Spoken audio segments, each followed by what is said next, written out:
Well, good evening, everyone, and welcome to this week's webinar. I'm Dr. JP Saleeby, and tonight we're going to take a deeper look into the topic that is exploding across integrative and regenerative medicine, peptides. So we're going to uncover peptides tonight. We've received some very thoughtful questions from our IMA community and cancer safety, autoimmune conditions, mast cell activation syndrome, dosing, and more. And we're going to cover as much of this as we can tonight. But before we get into the science, let me introduce someone who's going to be joining me tonight, who uses peptides like I do almost every day in her practice, and that's Dr. Mollie James. So Dr. James is a general surgeon, critical care specialist, and founder of the James Clinic, a leading integrative concierge medicine practice. She combines advanced surgical expertise with root cause whole person care. She's also the host of Uncensored Medicine, a podcast, and a prominent advocate for medical freedom. So, welcome, Mollie. It's great to have you. Hey Doc, glad to be here. This is an exciting topic, and I know it's going to be one of the more popular episodes of this. So many people are looking for peptides. Yep. Yeah. So, we're going to start off with a little bit of a slideshow, and Livio is going to bounce back and forth between some of the slides and then some free conversation. And we're going to basically define what peptides are, where they originated, their history a little bit, and then what some of the more popular ones are, and some caveats, some do's and don'ts with peptides. So, Livio, you can advance that. So what is a peptide? So a peptide is really a very short chain of amino acids linked together, and they're usually anywhere from, 2 to 50, no more than 50 amino acids long. Anything longer than that, and we refer to them as protein, and they take on a more three-dimensional look to them. Peptides that we're going to be talking about are mostly linear. Now, there's some 7,000 known peptides in the human body, and they're present in mammals in general, a lot of animals. And the FDA has approved some for medical purposes. And currently, probably most everyone in the audience is familiar with insulin. So, insulin's a peptide, one of the first discovered. Oxytocin, growth hormone, or other peptides. There are some synthetic peptides that have emerged on the scene in recent years, and given a chance, we'll talk about some of those that are extremely popular and maybe even a little controversial. They have been studied very vigorously in the former Soviet Union, in Russia and what is now Ukraine, and in Sweden, Germany, France. While behind the Iron Curtain, they were considered a state secret. So the KGB didn't look lightly on anyone trying to steal that information outside of the USSR. Once the Iron Curtain fell, this information, all this research of almost 30 years, was translated into French, English, German, and then eventually made its way over to the United States and Canada. So we're a little bit behind the times when it comes to researching and coming up with randomized trials. Next slide.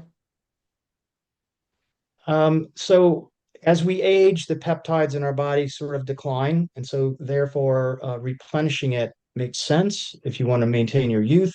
And a lot of the folks in the biohacker movement and anti-aging movement used select combinations of peptides to maintain their youthfulness. Initially, peptides were used to treat disease, and now they're being used to for prevention. Next slide.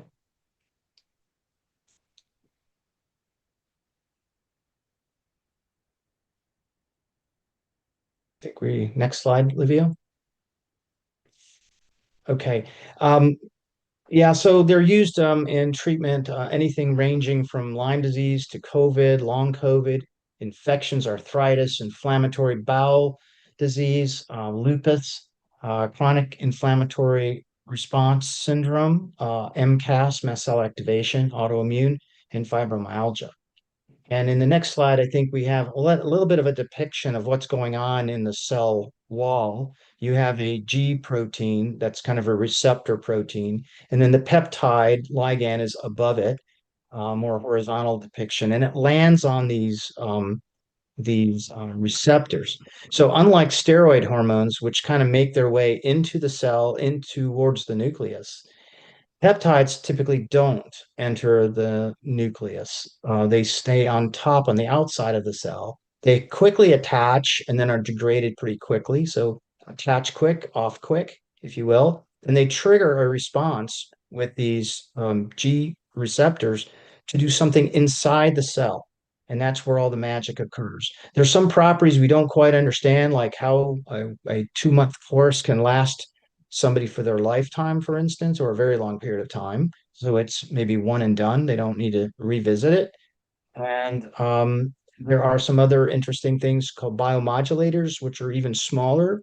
Peptides that actually do make themselves get into the cytoplasm of the cell and make their way to the nucleus and attach to certain histones on DNA for activity.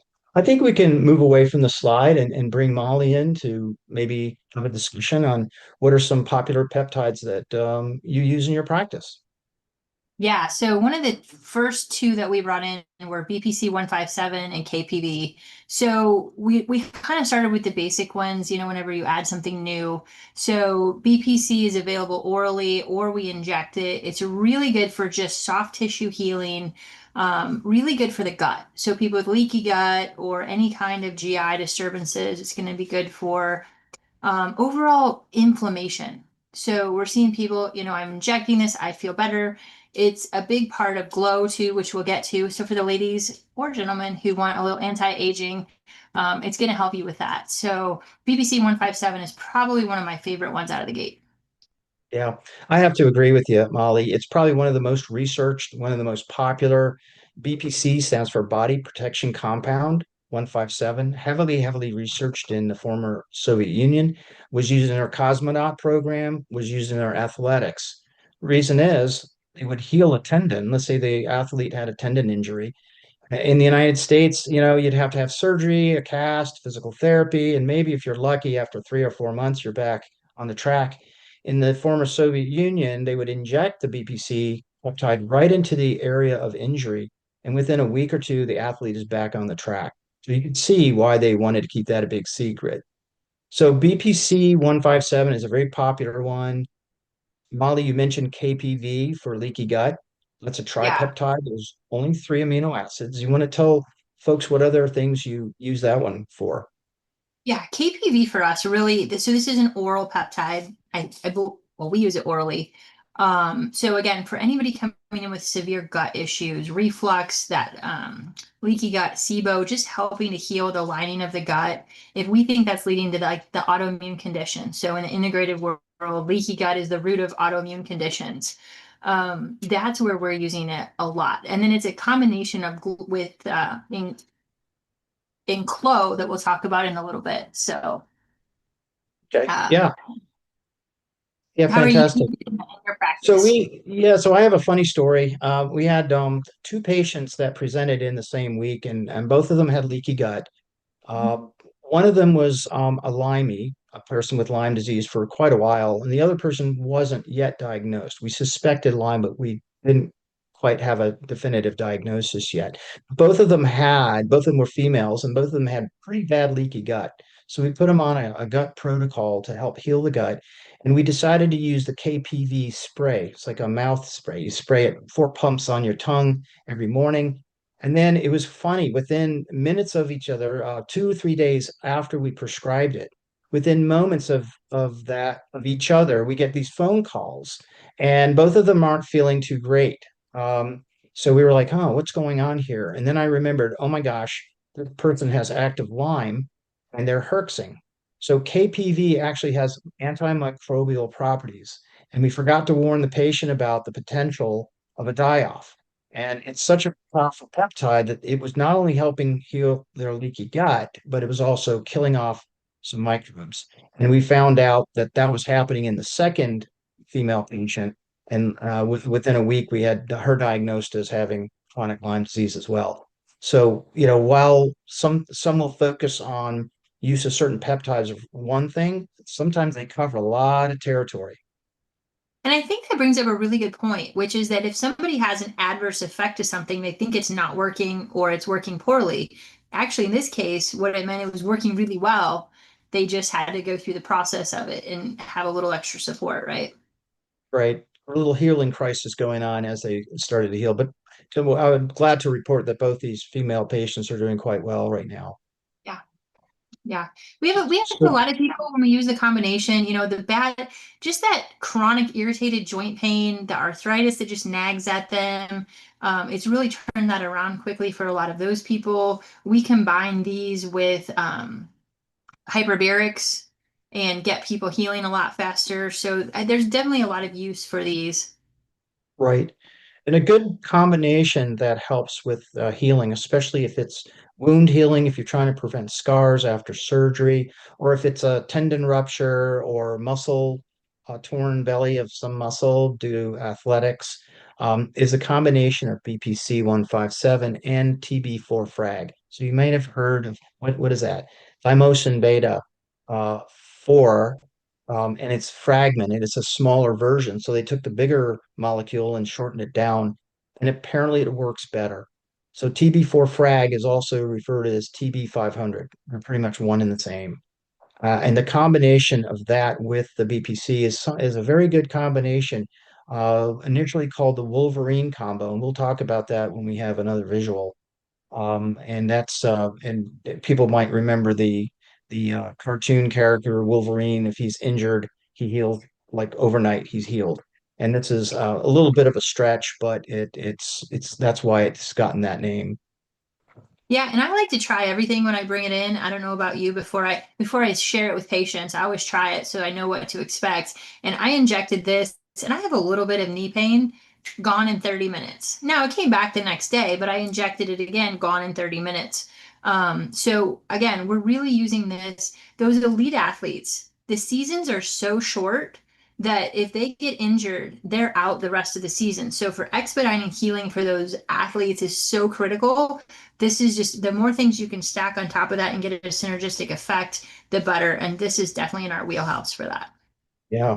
Yeah, I've got another interesting case. This was early on when I first started using peptides some 2, 3 years ago.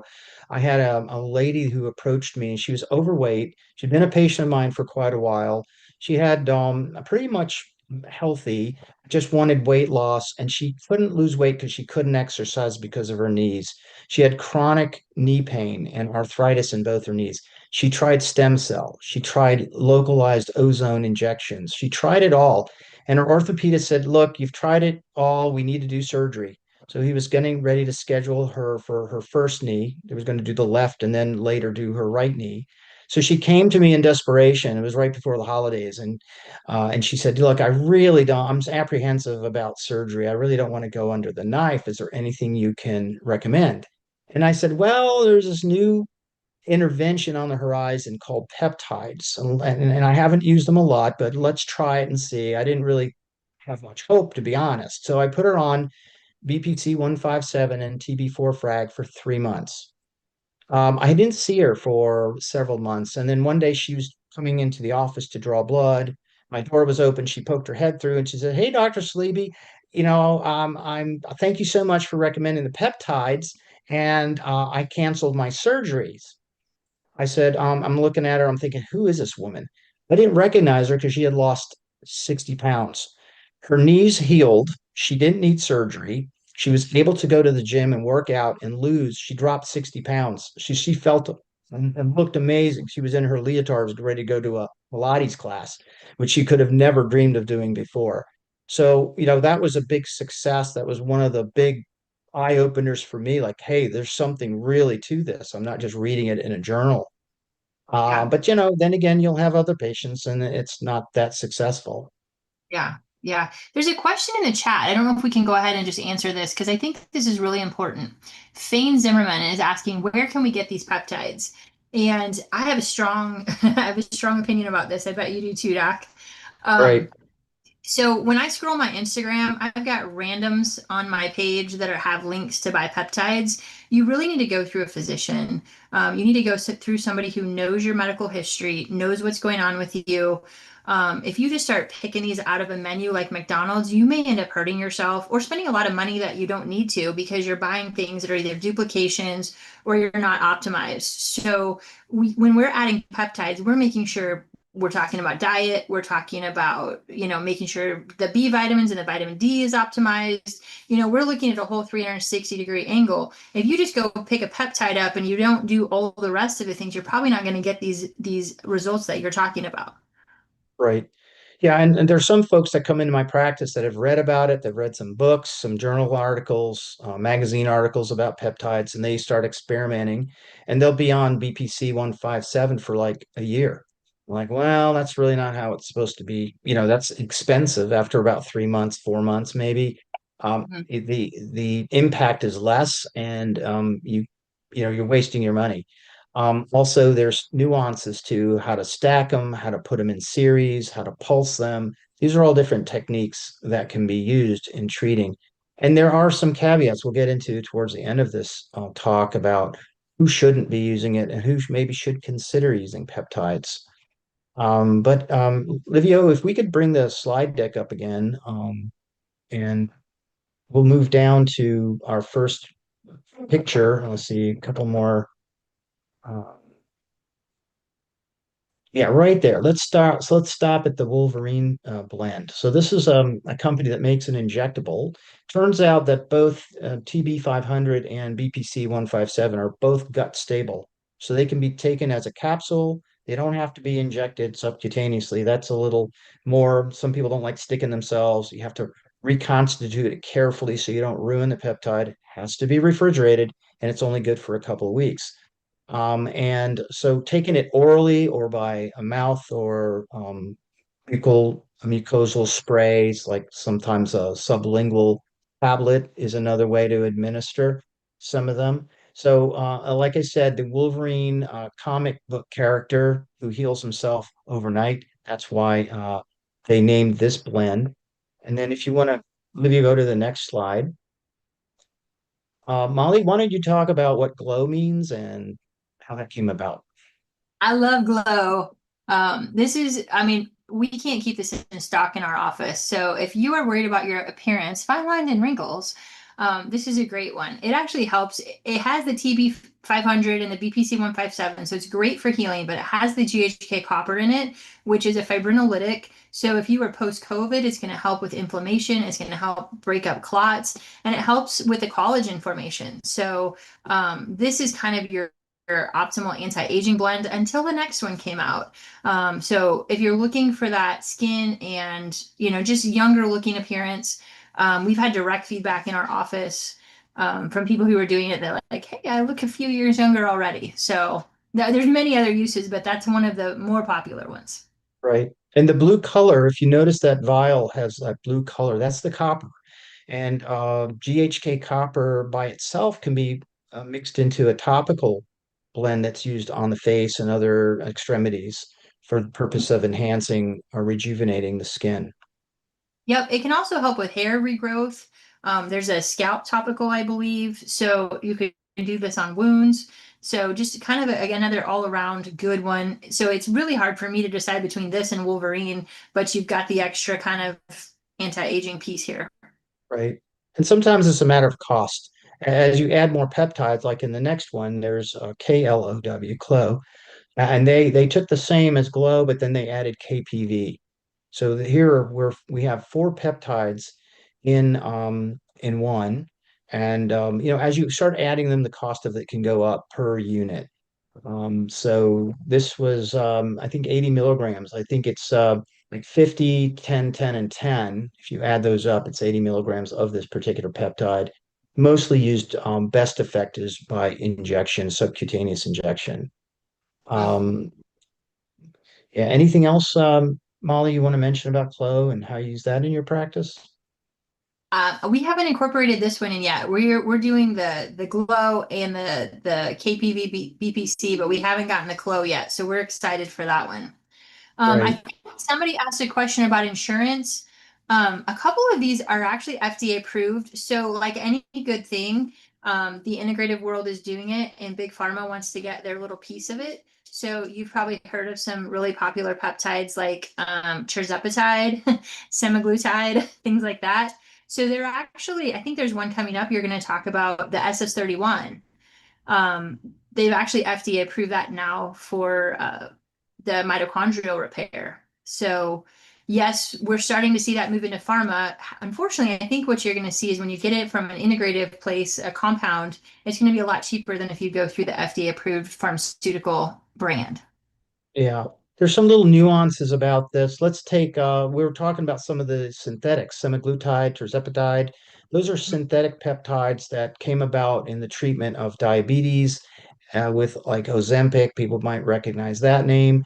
And then Wegovy, as it kind of moved in from just treating type 2 diabetes for better A1C control to that of weight loss. So there was some weight loss noted with semaglutide and tirzepatide.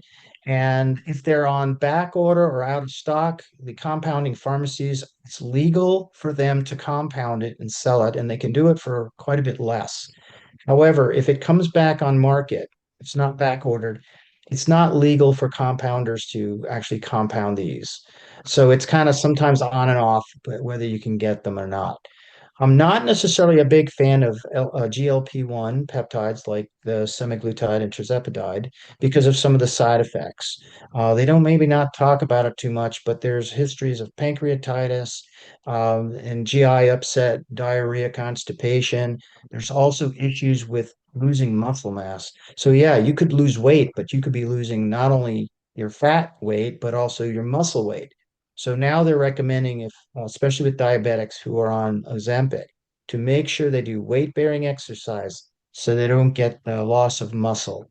Initially, when it was described, you may have seen some celebrities overusing these types of peptides, and they have what they call the Ozempic face or Ozempic fingers, where their wedding bands are falling off their fingers, or Ozempic butt because they don't have a rear end anymore. It kind of faded away.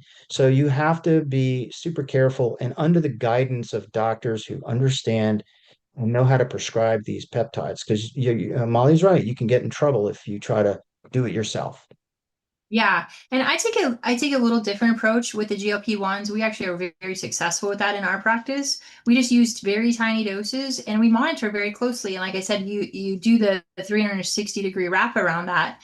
You're looking at thyroid and diet, and we're having them come in every month and make sure their muscle mass is up. Like what's their protein intake? What's their, what are we doing for that? So I have a little different take on that, but overusing them is always a bad thing. Right.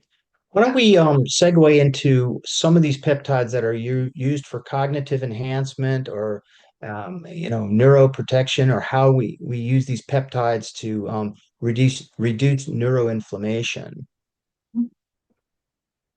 So I'll break the ice with it. So there are a couple of peptides. One's called Cmax, and the other one called C-Link. And those I've used those both as nasal applications, so as a nasal spray. You can administer them sub-Q. They're not really gut stable, but they can be used sublingual or as a nasal spray. And it kind of goes right up to the area in which you want to use it for.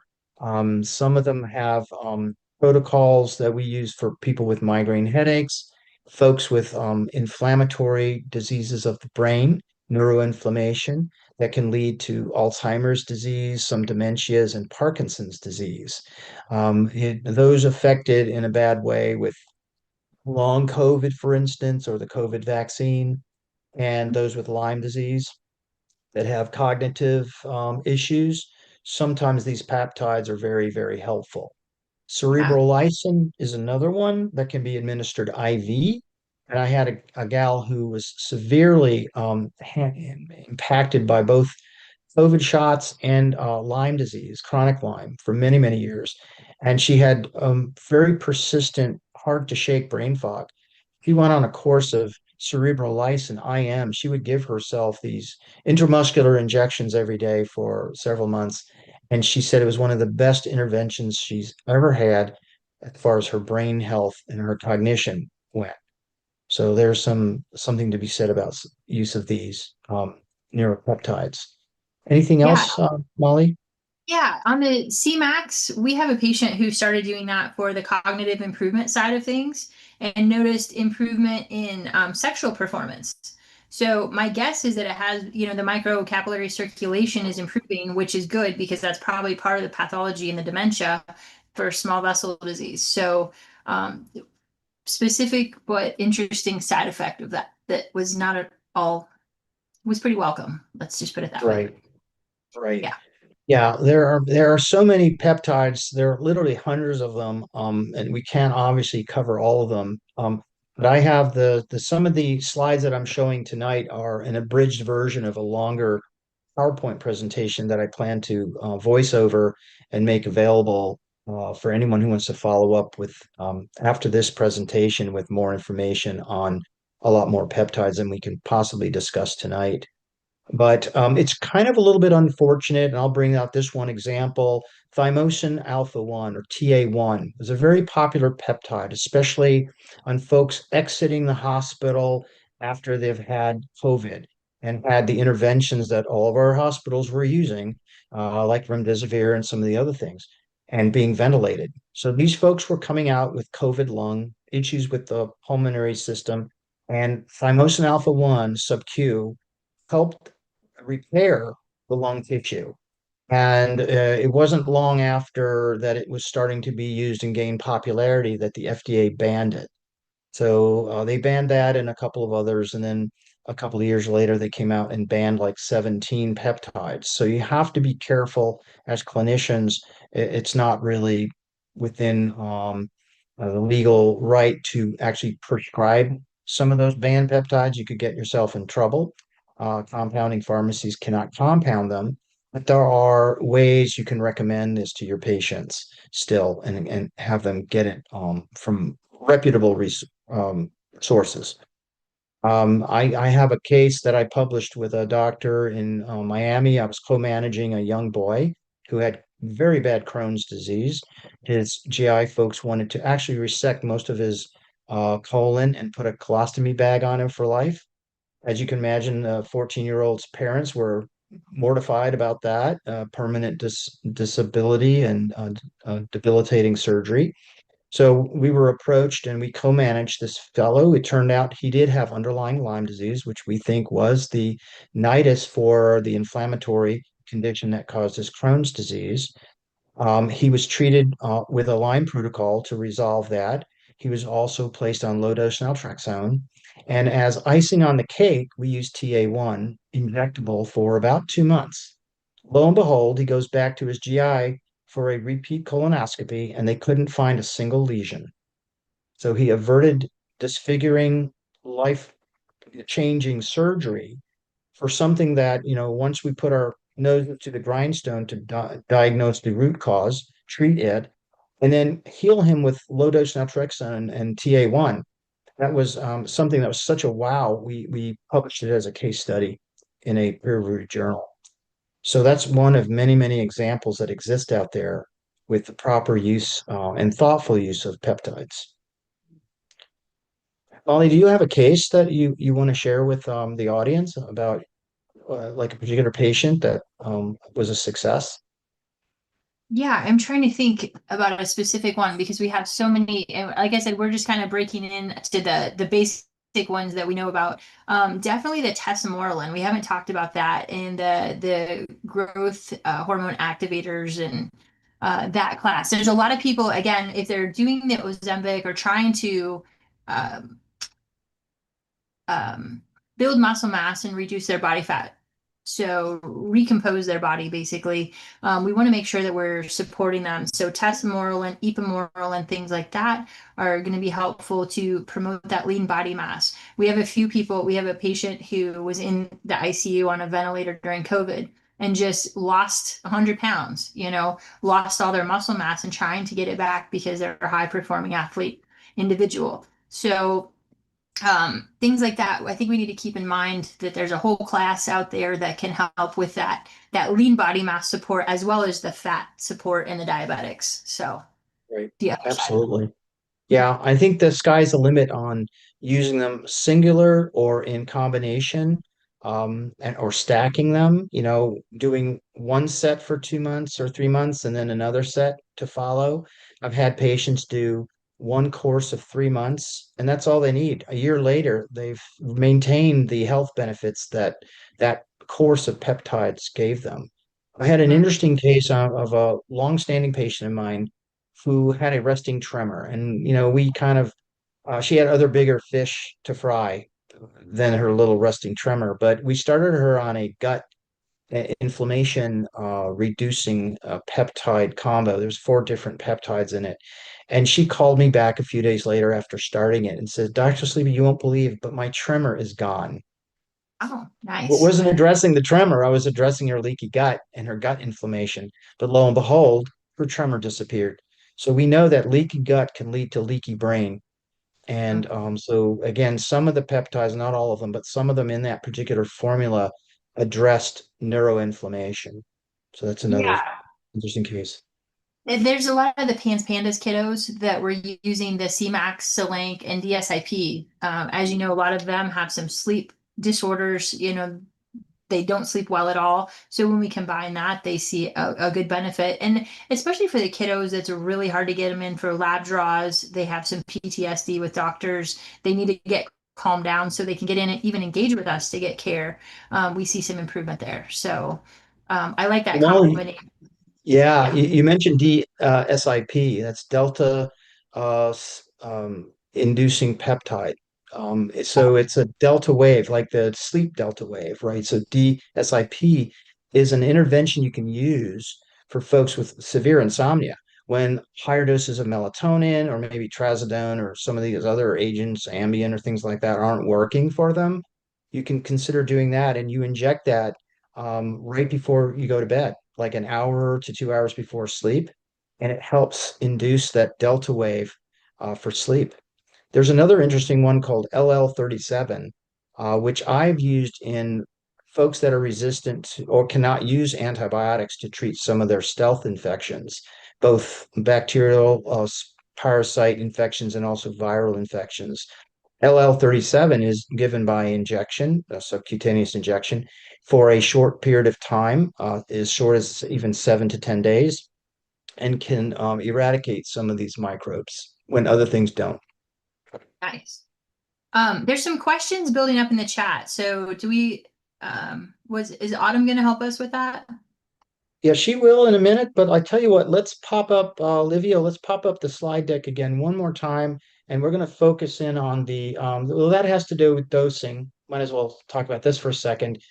So nasal spray, C-Max, C-Lank, oral, you got the oral stable peptides, and then sublingual. Pinelion is a great one I use for a lot of my Alzheimer's, Parkinson-like syndrome, people with a lot of neuroinflammation. Something you pop under your tongue and it goes in that way.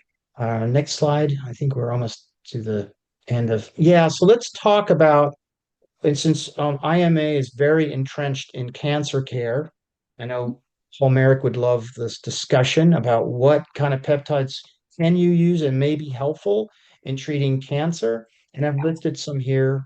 The C-Lank, also known as TP7, thymosin alpha 1, TA1, which I mentioned, LL37, epithelion, kispepsin 1 or KISS1, and something called PT141 and 5-amino 1-MQ. Those are readily available, fairly popular peptides that may be helpful with cancer.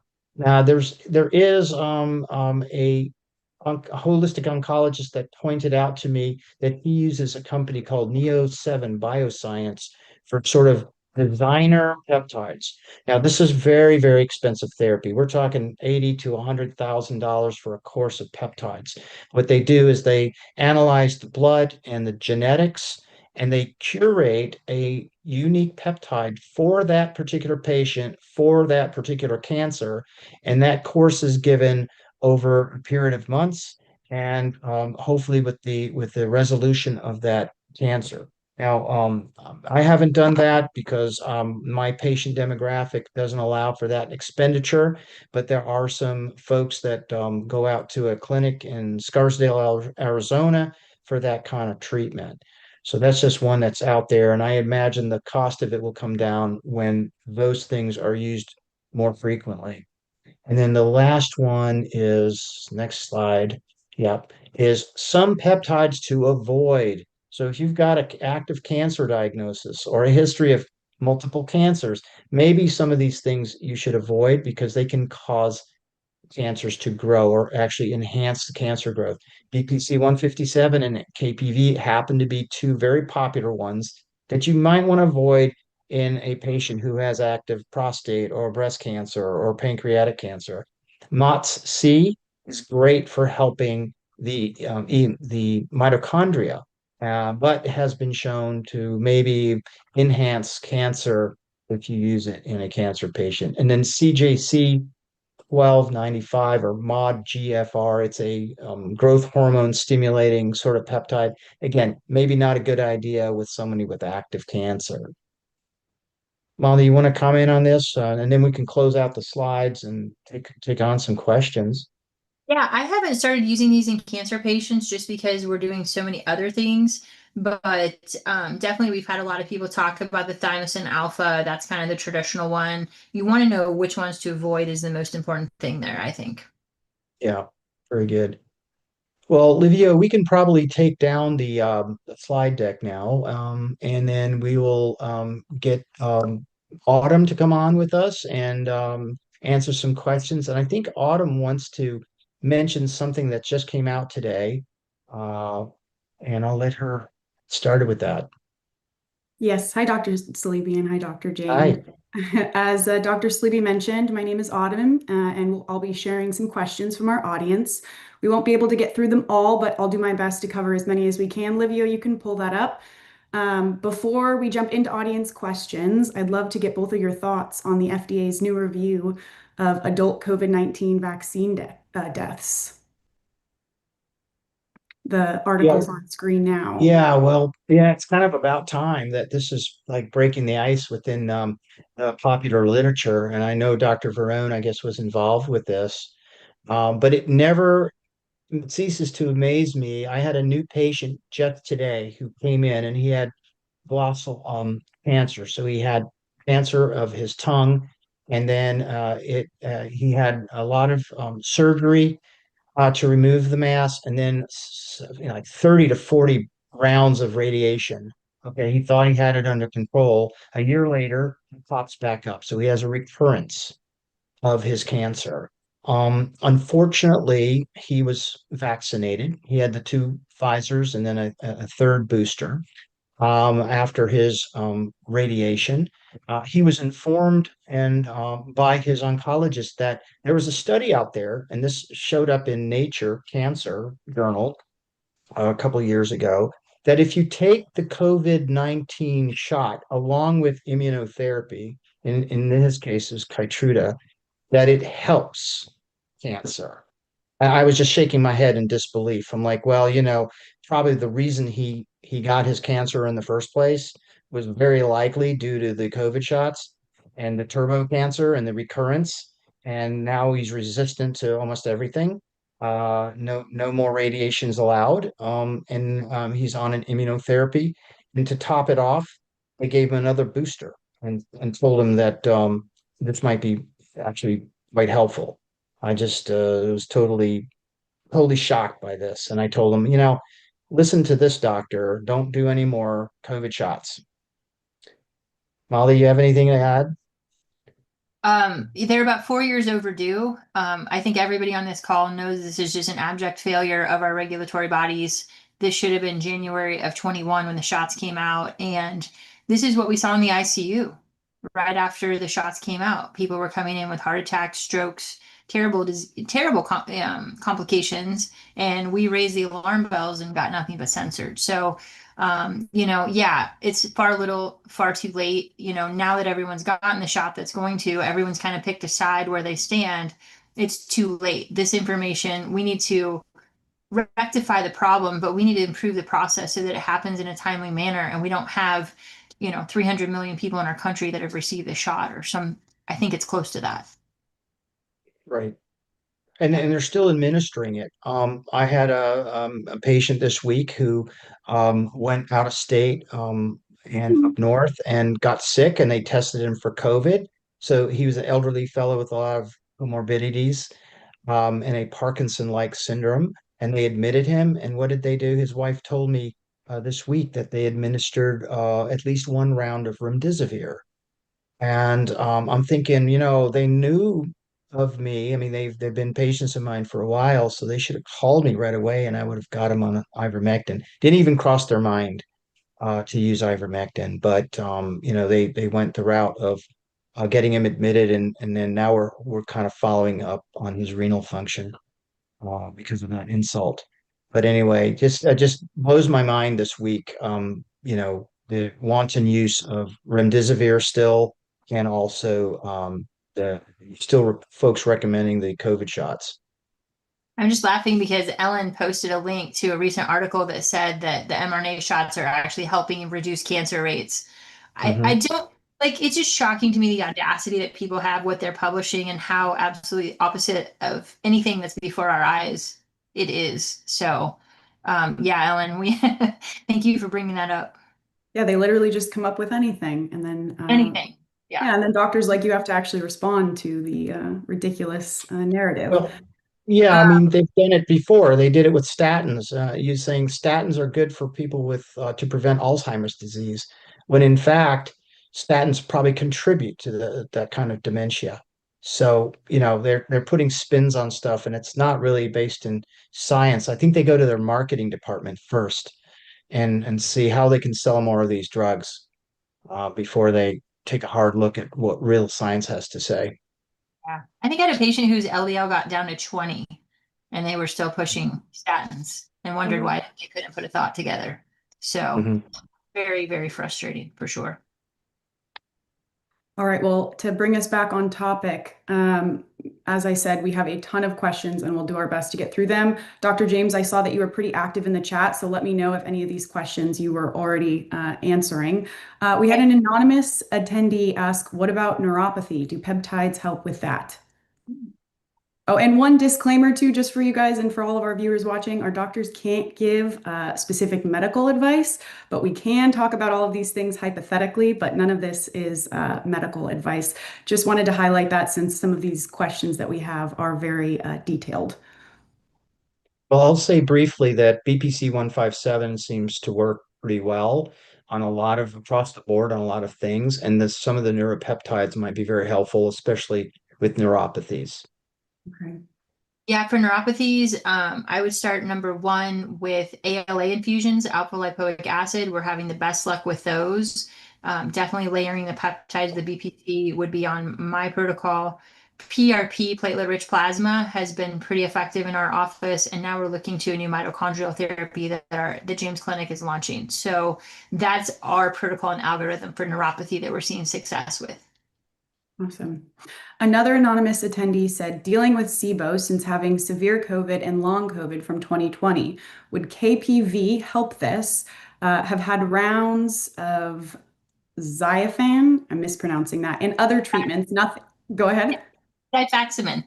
Thank you.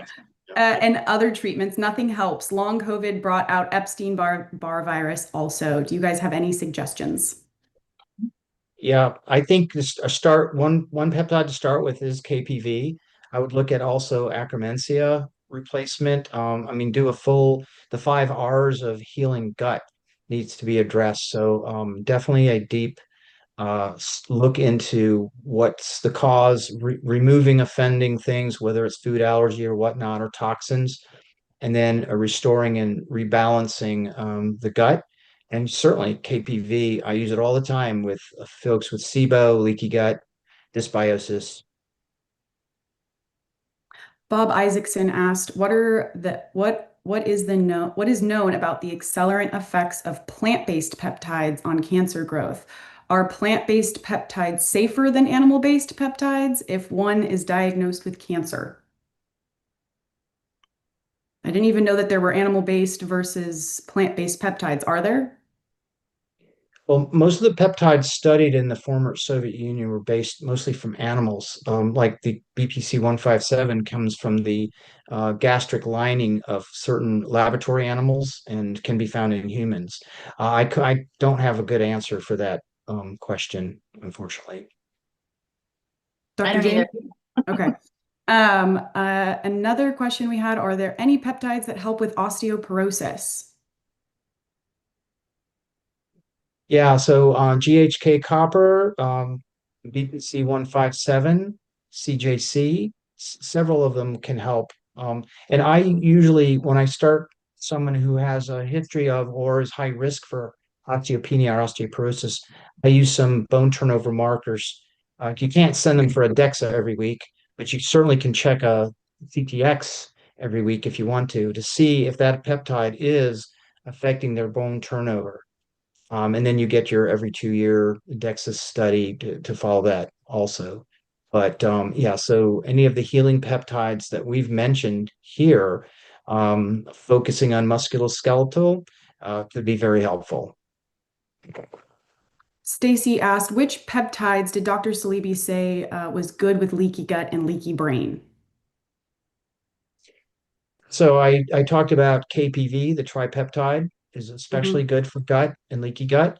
And then Hmm. there are several neuropeptides, C-Lank, C-Max, cerebrolysin, cerebrapep, and there are a couple of combinations that are good for the brain. A lot of questions about different things that peptides would be good for. So tendinitis and also Lyme are ones that we're getting a few questions on. So Molly, tendinitis, take the yeah, tendinitis one. I'll take the Lyme one. yeah, perfect. Yeah, tendinitis, the BPC is going to be great. The TB 500 is going to be great. So they can do it as Wolverine or Glow if you want the added GHK copper boost on that. So those would be great. And as he said, you can kind of inject them around the site of injury or pain. You just find a little sub-Q area. I think they can inject directly into the tendon, but I probably wouldn't do that at home. So they can, if your left wrist is bothering you, inject in your left arm, it'll be closer just as a strategy there. So Yeah. And as far as Lyme, I mentioned LL37 as a specifically very effective antimicrobial peptide. And then I use TA1, TB4, FRAG, and a host of other peptides to try to deal with the sequela of chronic Lyme. And also, same could be said for long COVID, some similar effects. What peptides would you consider for pulmonary fibrosis? Uh, Definitely top on the list is TA1, thymosin alpha 1, for I sure. think the HK copper too, because it's Mhm. fibrinolytics. I think there's probably a role for that. What about for mood? Questions for anxiety, depression, and what have you guys seen with your patients? Have you used any for mood and any case studies on that? Well, So I would I go go ahead. ahead, Doc. Okay, I use a different peptide we really didn't discuss much. It's oxytocin. So oxytocin is one of the probably the top 4 or 5 long-standing peptides of pitocin. Some women may understand what that is when they deliver a baby or trying to deliver a placenta. Pitocin, which is a branded name for oxytocin. So oxytocin does help with mood. It does help with depression. It does help as a what they call a cuddle hormone. It helps married couples get back together. It helps bond a mother with child. So these are things that occur in nature. That hormone is released during intercourse at orgasm. There's a huge release of oxytocin. It also is used in breastfeeding and childbirth and whatnot. So that one I use. I haven't really experimented too much with the use of these other peptides we talked about for depression, but definitely oxytocin and also LDN, low dose naltrexone. There's many case studies showing that even resistant depression that can be helpful. Yeah, and I think getting to the root cause of that is the most important thing because, we've seen people with vitamin D levels of 8 or hypothyroidism. So just having a good thorough workup and not just throwing one single thing at it And that's the problem with the will it help this? Well, it Mhm. depends what the cause of this is. If it's something that addresses the root of, then yes, it's going to help. So I think that's the caveat of all of this is know what the cause is, or what it's at least what it's not. We had another question asking if you could explain why BPC 157 is bad if you have active cancer. Dr. Saleeby, I know you touched on that, but we got a recent question on that again. Sure. Yeah. So there were a number of peptides, and I think it's because these peptides help with mitochondrial function and help with protecting cells. So you have a healthy cell, and then you have an unhealthy cancer cell. And I think the signaling that's happening is causing these cancer cells to proliferate. So that's why you have to be careful. Just kind of like the vitamin C, you have your high dose vitamin C for cancer, but low doses of vitamin C may actually help the cancers out. So that same sort of philosophy can hold true for peptides.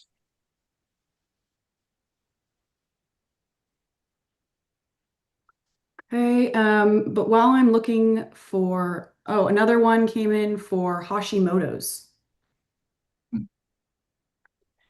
So Yeah, so Hashi, I would go to the gut, look at the gut and see what's going on. That's an autoimmune condition, leaky gut. So you're looking at KPV. And then, Doc, what else do you do? I'm big, heavy into using the low dose naltrexone. I can watch people's titers, their TPO and thyroglobulin titers drop while they're on low dose naltrexone. That's my magic bullet go to. Peptides, I haven't really used a lot of peptides necessarily in Hashis. I just, when I'm dealing with Hashimoto's and Graves' disease patients, the autoimmune responds pretty nicely to LDN. And then could you guys kind of break down a little bit, we've had a few questions about taking peptides orally or injecting them. Does it just depend on the peptide? Or I know there's a lot of weight loss peptides that they promote that you can take orally, but I've also read things online where it says that they're not as effective. Just kind of the difference between different ways that you can take peptides. We've had a few questions about that and Well, how. certainly, there are some gut stable peptides, so you have to know those. Those are the ones you can take orally. Some, if you try to compound something that's not gut stable, it'll get destroyed as soon as it hits the stomach and stomach acid. I think probably if you were to ask any doctor who prescribes a lot of peptides, the subcutaneous injected ones are probably more efficacious. And then there's debate as to whether sublingual or sprays, nasal sprays, and then Mhm. oral. But most patients I come across would rather, when you start mentioning injections to some people, they kind of cringe. So, well, they're either not going to do it or they're going to find it very uncomfortable. So we start off with, baby steps, start off with the orals. That might be all you need. Yeah, I know we had a question. I'm not finding it now in here. Somebody saying that they were, oh, I see it now, LNO, how she wasn't able to inject herself, that she thought she would get an infection. So how can peptides be absorbed for something like a hips recovery surgery? You Yeah, you probably so won't get mouth. an infection injecting yourself though. It's like a little tiny insulin needle for most of Okay. these sub-Q. Mhm. Yeah. Yeah, it's ouchless and it's rare that you get a cellulitis or an infection. But if you're adverse to injecting, then I'd say sublingual, dissolvable tablet under the tongue, or one of the mouth or tongue sprays is another delivery system. Mhm.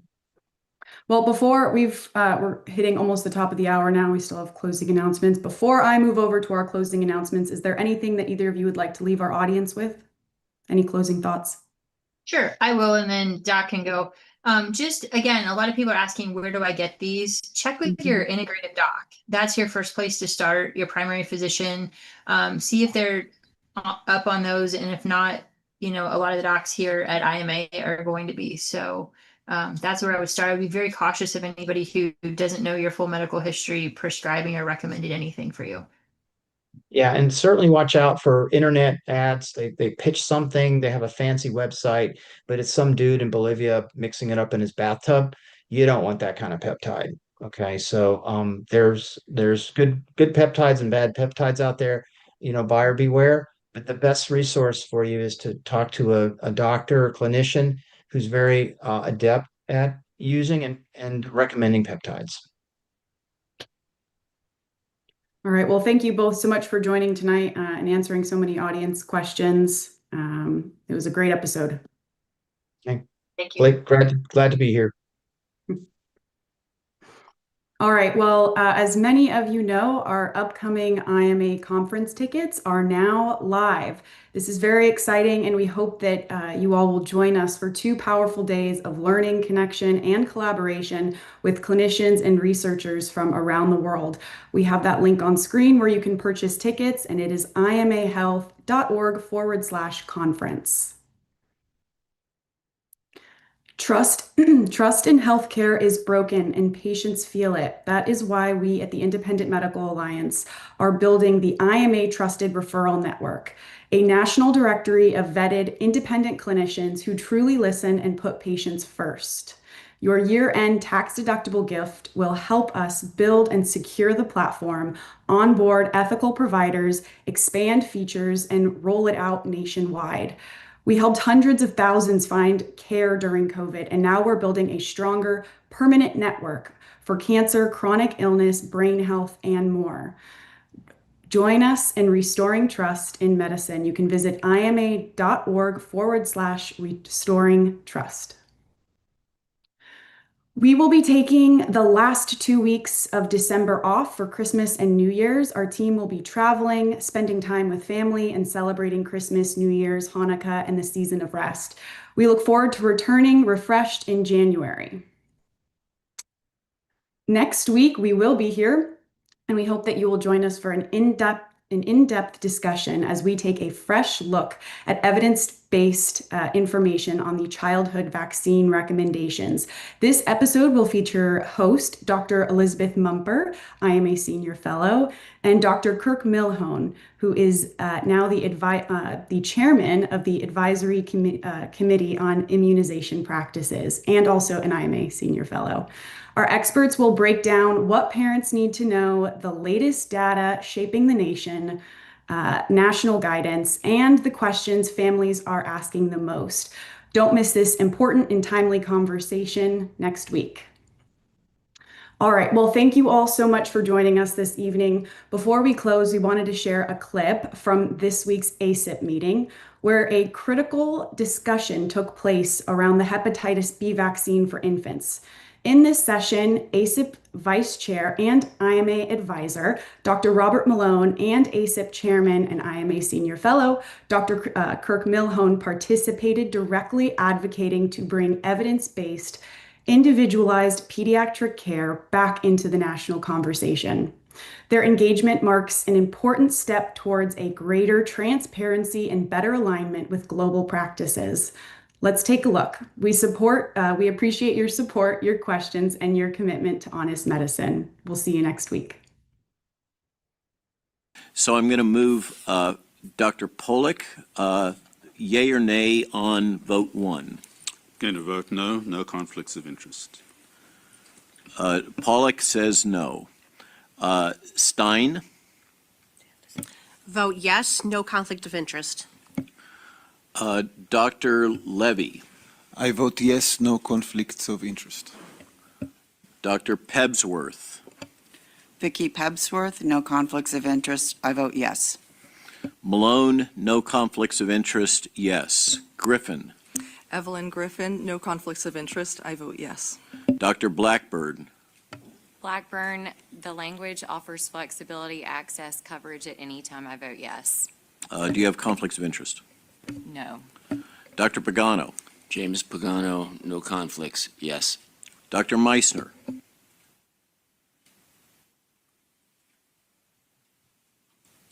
you're on mute. I apologize. Cody? I'm sorry. Thank you for the reminder. I have no conflicts.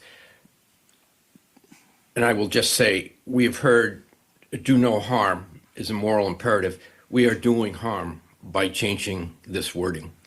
And I vote no. Roger. Dr. Milhone, Dr. Kirk Milhone, no conflicts of interest. I vote yes. Dr. Hiblin,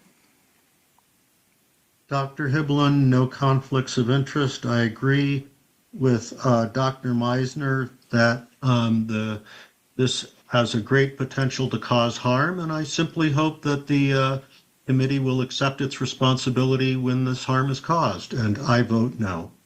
Roger that. For our DFO, what is the result of the vote? The DFO has transcribed 8 votes yes and 3 votes no. The motion passes.